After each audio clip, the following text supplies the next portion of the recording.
Please turn in it to Acts chapter 27. This is where we will spend our time today. Again, so much of sermonizing, at some level, you want to be able to speak in a generic sense for everybody, but there's a certain portion of personal experience that has to come into it, otherwise it's not genuine. And for me, I'm going to say, so much of our lives as followers of Jesus, this is how it looks to me. Maybe I'm the only one. That could easily be.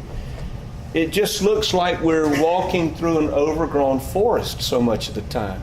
That's one of the metaphors for what it is to live in this world. This overgrown forest that's in front of us where we really can't see any distance out ahead as to where we're going.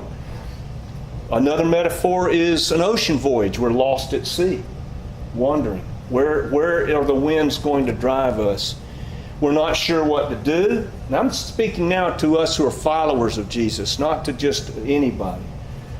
As a follower of Jesus, what are we to do with our lives? What is God pleased with in our life? Where does that go? How do we do that? How do we navigate, as a metaphor would have it, the murky waters of what it is to walk in this world? Well, let's look at Paul's life here and see what we could learn from it. He's navigating some pretty tempestuous waters himself. I'll begin reading in verse 9 of chapter 27. Much time had been lost, and sailing had already become very dangerous because now it was after the fast. That is, it's headed into November, right where we are right now. So Paul warned them, "I can see our voyage is going to be disastrous and bring great loss to the ship, the cargo, and to our lives." But the centurion listened instead of listening to Paul, listened to the voice of the majority, the advice of the pilot and the owner of the ship. And since the harbor in Fair Haven was unsuitable to winter in, the majority decided we should sail on, hoping to reach Phoenix and winter there. This was a harbor in Crete facing both southwest and northwest. When a gentle south wind started blowing, we thought that we had obtained what we wanted. So the anchor was weighed and we sailed along the shore of Crete. But before very long, a wind of hurricane force called a northeaster, it's called a Euraquilo or Euroclydon in some of the translations, swept down from the island. The ship was caught by the storm. We could not head into the wind, so we gave way to it and were driven along by the wind. As we passed the lee of a small island called Claudia, we were hardly able to make the lifeboat secure. When we had hoisted it aboard, we passed ropes under the ship to hold it together to keep it from breaking up, fearing that it would run aground on the sandbars of Syrtis, which is in Africa, by the way. That's how far off course they are.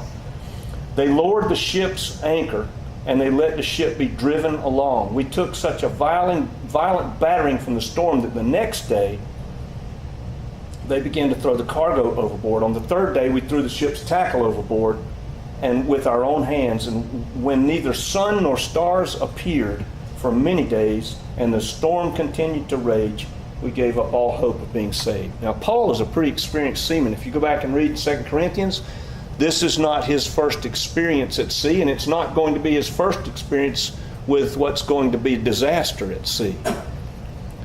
He's reading the signs of the times. When they're in Fair Havens, he's saying, look, guys, this is a time of the year when nobody sails across the Mediterranean. You just don't do it because the weather's so unstable. There's a huge air mass. If you look at a map of the Mediterranean and the Levant, that is the area where Israel is, you see that there's a meteorological map. There's a gigantic air mass that sits way north of all of this.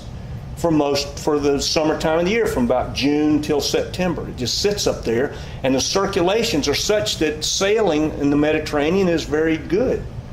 But this air mass, when the earth tilts back away from the sun and it becomes winter, which is where we are now, that air mass moves down south, and you get these circulations that are not conducive to sailing. As a matter of fact, the sands of Syrtis here in Africa are called the graveyard of the Mediterranean. At that time in history, that's what they were called, because these square sail ships, if they got caught out in the Mediterranean, the wind started to blow and the northeaster circulated, it just took them down and ground them upon these sands. They all know this. And so they're looking at this and saying, we made a mistake. Should have listened to Paul right from the beginning. Now, I can understand why they wouldn't listen to Paul. right? I mean, here you got 275 other people. You've got a centurion who seems to be a pretty fair-minded person, but you've got a captain and you've got a ship owner, and they're sailors, and they're saying, look, let's go. Let's sail to Phoenix. It's only 40 miles. We can make Phoenix winter there. Because Fairhaven was such a small town that 276 people was a lot of people for that town to absorb. So they just said, let's go. They go. And of course, exactly what Paul had said would happen happens after the first day of sailing. They find themselves suddenly grindingly slow sailing as they sail across into a wind, and the square sail ships are just not set up for it. They should have stayed in Fairhavens, even though it was too small. But the Euroclydon, the Euroquillo, the northeaster blows, and I just look at this and I say, man, it's hard for me to understand how they wind up in this position.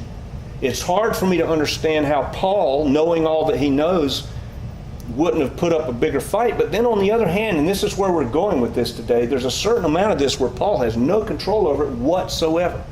He's stuck where he is. Even though God has said you will go to Rome, I'm sure he's very confident of that. I mean, after all, if Jesus comes to you or me in the middle of the night and it passes all the tests of it being him and tells you and me that we're going to do something, I would take that for truth. I'd say, yeah, I guess that's what's going to happen. So Paul is in this predicament here where they wanted to go to Phoenix, only 40 miles, an easy trip, but just exactly what Paul had predicted because of the time of year in which they are. It starts to happen, and now they're drifting toward North Africa. They lash ropes. It's so desperate, they take the dinghy up, and I don't know if some of the translations say they frapped the ship. You'll find, I think that's KJV if I'm not mistaken.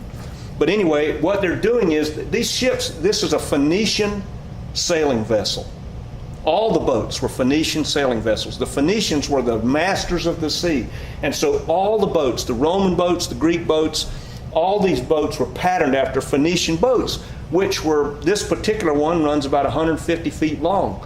And all the planks are attached to the ribs with just mortise and tenon, a little wooden peg driven in where the joint is made.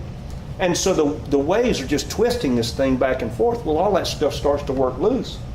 And if the planks come loose, well, you're going down in the water. So they take ropes and they wrap these ships trying to just hold the thing together in these seas. So there's where we are. Now, what I want to ask all of us today as we funnel it into the place where what we would say is where we live, I want us all to somehow enter into Paul's world here and to pretend like we're Paul. I can say for me, if I were where Paul is right now, my question would be, God, what in the world are you doing? That's my question. You said I was going to Rome. Well, we're headed for Africa now. The boat's going to Africa. That's not Rome. And we're out in the middle of the Mediterranean when nobody should be out here. Am I out of your will? Did I get out of your will somehow? There's so many ways to look at this from our perspective. We're in the forest, the overgrown forest. We're out in the murky waters. There's no way for us to really grab hold of this except one, as to see what it is that God actually is doing. Remember in John 9 when the disciples, I love this kind of stuff in the Bible because it's so human and it's so Jewish. They come up to a guy in John 9, he's born blind. He's been there for years. Everybody knows he's blind. The disciples say, Lord, who sinned? Him or his parents that he's born this way? They're good Jewish boys. They remember the scriptures. Moses said, I'll visit the iniquity to the third and fourth generation. Who sinned? Jesus says, nobody sinned. He's this way so that the glory of God will be displayed in him. Now, notice something about that exchange between those disciples and Jesus.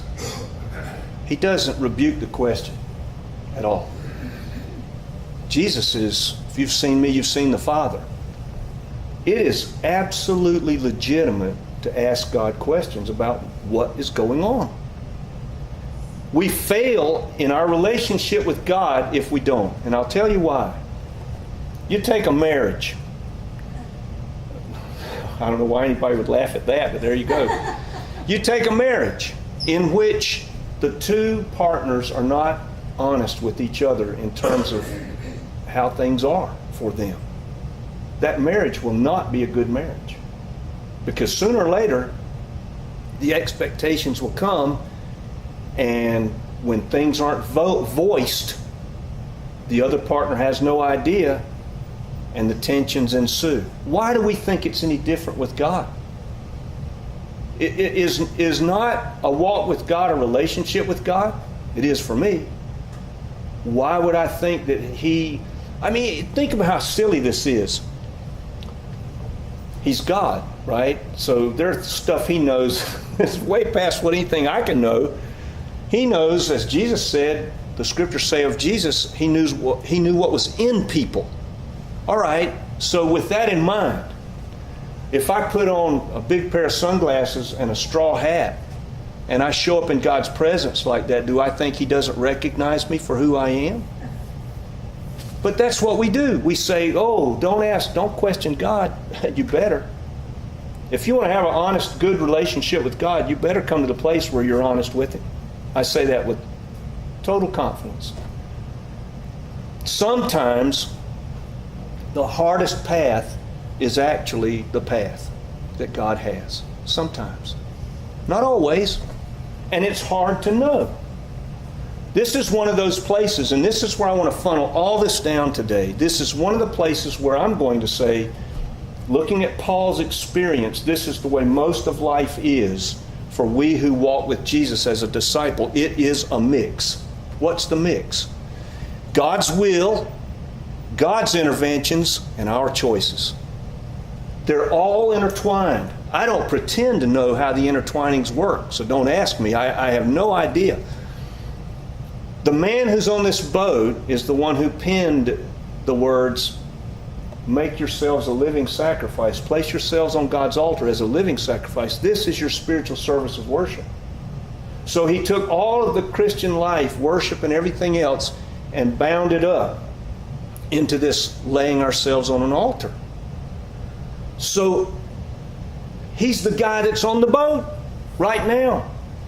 What would we say if we were Paul in this moment? Would we say, I wonder if this is God's will that I'm here on this boat headed for the sands of Syrtis in Africa instead of going to Rome where you said I was going? I would. That's just how my mind works. I'd say, Lord, what are you doing? What's going on here?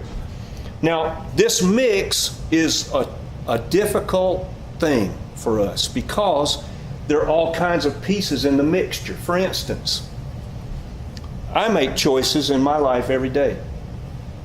Every day. So do you. I'm living right now as a result of choices I made 40 years ago. Those choices are still traveling through my life with ramifications for this very second as I stand here today. That's part of what it is to walk with the Lord. These choices make a difference. Somebody said to me one time, and I struggled with this for a long time. They said, Rip, if you hadn't done all those terrible things when you were 15, 18, 19, you wouldn't be the person you are. I say, you are wrong. I would be a better person because God never intended for those things to happen. I chose them. And those choices are still carrying through to this very moment. Now, that's part of this mix. That is part of this mix today. Paul, with a sincere heart, was sending Christians to their deaths in his work as Saul, the persecutor. That's part of his life right now. That is part of where he is. That's part of this mix. I have a friend who, and think for yourself, as we think about what God is doing, what are you doing with my life? We use that word, don't we? My life. Like it's like we own it. It's like I've been in my prayer time trying very hard to get it straight, even though God knows I'm not gonna. The life you've given me to live at this moment sounds a whole lot better to me, but that's not how we talk. We talk about my life. So what is it about my life right now, Lord, that I'm in your will or not in your will? That's important to me. I don't know if it's important for anybody else, but it's important to me. Think about the mix in that. I've got a friend. We want God to do stuff, but we're not willing for it to be in the way that God would want to do it always. I want it to be like I want it to be. I have a friend. This friend, a long-time friend, decades. And for the decades I've known this friend, they are absolutely, and please don't mishear me, this is nobody in this room, chronically late for everything. I don't care what it is. If I invite them for dinner and I say we're going to eat at 6, they'll be there at 6:20. If I say we're going to go to watch a game that starts at 5, they'll be there at 5:15. And every time, it's always, just as I was headed out the door, my spouse asked me to come do something. Just as I was leaving, I got 5 blocks up the road and I realized I forgot my wallet. Just as every time there's some kind of really legitimate reason that they're late. And I realized, genius that I am, that there's something wrong, there's something cranky here. And so I went to this friend of mine and I said, how come you're always late? They told me something that I've never forgotten. I learned something about humanity through that interchange. She said to me, I'm late because I'm doing things here where I am at my home. And the time I'm going to sit in the car between the time I leave and the time I've got to be somewhere, I don't want to waste any of that. So I'm going to come right up to the edges of what it's going to take for me to get where I'm going, and that's when I'll leave. So that I don't waste the time, and then I show up where I've got to be, and I'm on time or late, in this case, and I'm not wasting my time in the time that I would take to get there. In other words, I want to, on both ends of that trip, make total use of my time. That opened my eyes entirely. We're just selfish. That's all there is to it. We have the things that we want and what God wants. I mean, think of that. It's like when you were in school, when you're in grade school, now maybe again I'm revealing something about myself that nobody else ever did. You go home on a Wednesday and it's beautiful fall weather like it is now. Not hot, not cold. You could go outside and do anything. You get home from school, you've been given an assignment for the morning that you've got to turn in. We've got to have it with us when we show up. But it's so nice outside, and look at my friends out there. So I'm going to go play with them until dinner time. I play with them till dinner. I'll do that work later. Dinner goes and comes, and now it's 7:30, and you got to get up the next morning, and you've got till about 9:30 to finish that assignment, which is not going to happen. Did God do that? No. We made a choice. And so there's this mix always. And when I find myself, and there is a place now where I'm going to take some of this back. There are people who have no choice. Paul is in a position right now where his choices are extremely limited. I'm going to say somebody who's in a home where there's abuse, children, their choices are extremely limited. They have no power there. So things are happening to them about which they have no choice. There's still a mix, always, in every life. How might this change how we view God's will for our lives, for the life we're being given to live? I think about the example of Luke 19, where you have the person who's been entrusted with talents. You could extrapolate from that all kinds of things. Is it gifts of the Spirit, something you've been given to do with for God? Those are all good things. I'm going to say it's even more basic than that. It's life itself. Life is a gift. We've been given to live here this day, this moment. Everything about this moment in our lives is a gift to us. What are we doing with it? Why was that one person who took the talent they were giving and buried it punished? Because the only person they were concerned about in that process was themselves. That's all. They didn't care about what the master wanted. They cared about preserving themselves from any consequence that they could find. They wanted to make sure they maximized all of their time before they got into the car to travel to be at the place where they were supposed to be at this next time. So they chose to bury the talent. Why is it that we as Christians think that God, in His providence, in His choosing for us, is going to entrust us with greater when we're not being trustworthy with the smaller that everybody has every day? So with all of this, how is it that we're going to view God's will as we look at Paul's life in this moment? I'm going to say that God is going to take whatever He has to use in all of our lives. And I don't know what that's going to mean for any of us. Don't know what it means for me. But He's going to take whatever He has to use in any of our lives to get us to the place where we are willing to surrender to His goodness and grace. We're willing to say, God, whatever you want for this life, I'm willing. That's a hard place to get, but when I look at somebody like Paul, I see somebody who's there. And some of it is where the choices have been taken out of his hands completely. He's on the boat. He didn't want to get on it. He didn't want to be arrested. All of these choices that have led him to this moment in his life, God is going to somehow take all of the elements of our living and all the choices of the past that we've made, some of which we live in consequences this day from those choices. He's going to take all those things and He's going to engineer for us the very best use of this life He's given us to have for His purpose. Sometimes He forces us into circumstances where we have to surrender to Him. I look at aging like that. I remember my uncle telling me, growing old's not for sissies.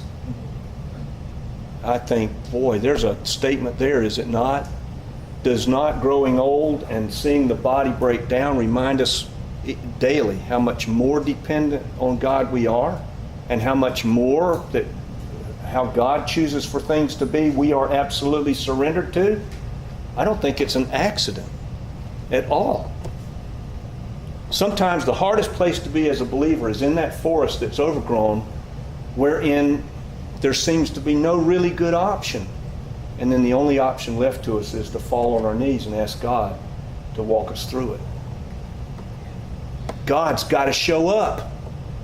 We don't need Him a lot of the time, but when we do, and He wants us to be there, He will show up. And God will show up for us the same way He's going to show up for Paul and has shown up for Paul. If I didn't believe that, I don't think I could continue walking. Because this life is not a life that one could take and paint on a canvas and say, wow, I want one of those. I don't think it would look that way to us at all. But the question is, what meaning is there in it? The meaning is we can walk with God through it no matter what we face, and God will show up. And He's going to use all those things to show us how He will show up. Not for our benefit altogether, but for those who are watching. I don't know where everybody is today, but if I've